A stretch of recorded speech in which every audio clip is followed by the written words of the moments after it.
할렐루야, 그리스도를 날마다 누리는 예배 7월 12일 말씀 보겠습니다.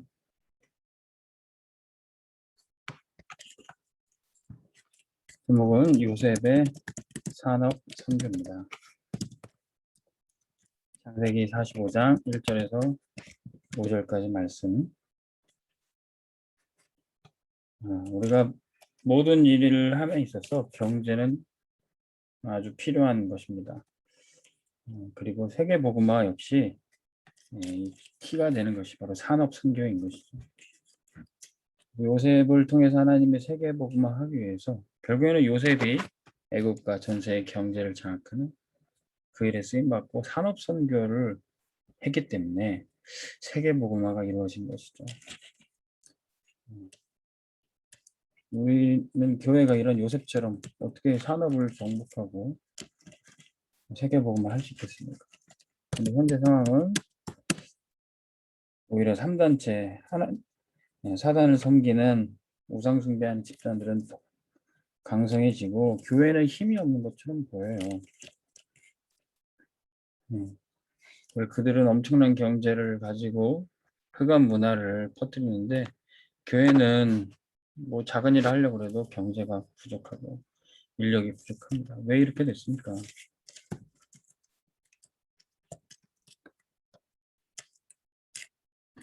사단이 그리고 3단체가 이 네피림 운동을 했기 때문에 그렇습니다. 네피림이 누굽니까? 세상을 정복해 나가는 거인 같은 존재들이에요. 세상의 서밋입니다. 근데 이들이 어떤 힘으로 세상을 그렇게 정복할 수 있었습니까? 접신을 했던 거예요. 악령의 힘을 가지고 사단이 주는 것 가지고 정치, 경제, 사회, 문화를 그들이 정복해 나갔던 겁니다. 세상의 강대국들, 정사와 권세들을 그들이 잡게 됐던 거예요. 결국에는 악령 역사로 세상을 지배해 나가고 있는 겁니다. 그것을 귀신이다 이렇게 하면은 거부감을 일으키니까 명상, 종교, 참선, 기수변 이런 명목상으로 이 네피림들 창세기 6장에 나오는 하나님의 영이 함께하지 않고 육체가 된 그리고 귀신 역사를 받는 그런 존재가 됐다는 거예요. 그게 바로 네피림입니다. 이런 네피림들이 일어나서 또 이 젊은 후대들을 네피림으로 키우는 이 네피림 운동이 지금 현장에 계속되고 있는 겁니다. 이들은 이 땅에 살면서 계속 지옥 배경, 지옥 권세를 가지고 귀신 역사를 계속 일으키고 있는 겁니다. 반면에 교회는 힘이 없고 이 네피림들에게 속수무책으로 당하고 있는 거죠. 그래서 우리가 해야 될 게 바로 렘넌트 운동입니다. 으로 우리 후대를 키우는 것입니다. 요셉처럼 그 애굽의 엄청난 네피림들이 장악하고 있는 우상숭배 현장, 귀신 역사하는 그 현장에 우리 렘넌트 한 명만 언약 붙잡고 있어도 다 이길 수 있어요. 바로왕이 얘기했죠. 하나님의 영에 감동된 사람. 이 사람이 누굽니까? 바로 이 사람이 성령 충만한 사람입니다. 이 렘넌트들은 어느 곳에 있든지 하나님의 말씀으로 묵상할 수 있는 힘이 있다면 반드시 서밋으로 가게 되어 있습니다. 그 렘넌트 있는 곳에 보호자의 축복을 함께 하시고 하늘 군대 천군 천사를 보내시는 겁니다. 그러면 어떤 흑암 역사, 네피림이 있는 곳에 할지라도 요셉 한 사람이 다 살려버리고 답을 줄 수가 있는 겁니다. 결국엔 우리의 렘넌트 운동의 목적은 요셉 같은 렘넌트 하나를 키워서 현장으로 보내는 겁니다. 야곱의 집이 이스라엘 민족이 요셉 렘넌트 하나 잘 키웠더니 세계 살리고 민족이 살게 된 겁니다. 우리도 어떻게 할 수 있습니까?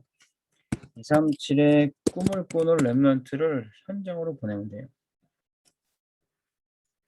하나님이 요셉에게 일찍이 언약의 꿈을 주셨습니다. 그 꿈 하나 때문에 요셉은 산업선계에 응답을 받았던 거예요.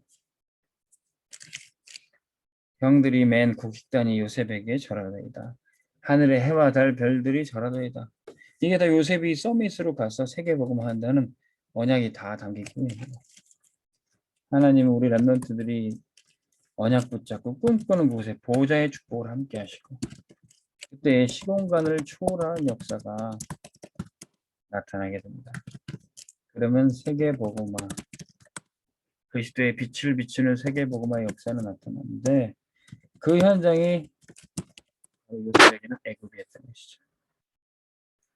우리 렘넌트들이 237 꿈을 가지고 가야 될 현장이 어디입니까? 그곳에 또한 이제 능력의 말씀으로 역사하실 거예요. 우리 렘넌트들이 붙잡은 말씀 속에서 하나님은 창세기 39장 2절에 임마누엘로 함께 하실 거예요. 하나님은 눈에 보이지 않지만 우리가 말씀 붙잡을 때 함께 할 수 있어요. 그 임마누엘 속에 형통의 주를 말씀 집중하게 되면은 학업에 놀라운 성취도와 또 직업의 탤런트와 전문성을 허락하시는 겁니다.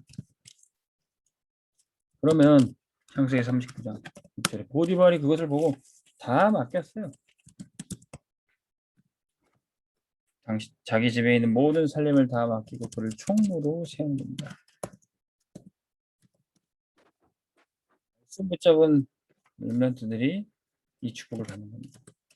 그러면 문제가 온 상황에도 괜찮아요. 기도로 답을 얻고 답을 줄 수가 있습니다.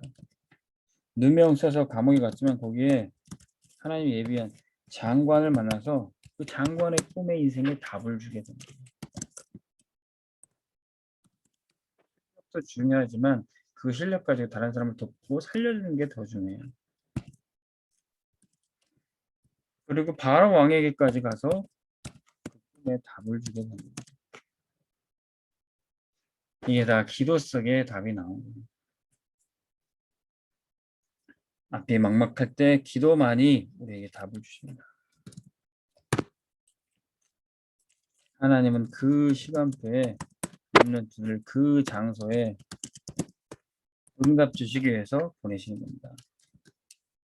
그 시간표와 장소가 딱 맞는 곳이 어디입니까? 보호자와 전 세계와 렘넌트인 내가 연결될 때 그걸 뭐라 합니까? 우리는 237 영적 통신망에 딱 이루어질 때 그 시간표의 역사는 일어나게 되어 있어요. 하나님 그 시간표에 장관에게 꿈을 주시고 그 시간표에 요셉이 감옥에 들어가게 되고 그 시간표에 바로왕에게 꿈을 주시고 그 시간표에 하나님이 요셉이 바로왕 앞에 서서 답을 주게 되는 겁니다. 역사는 이때 일어나죠. 그러면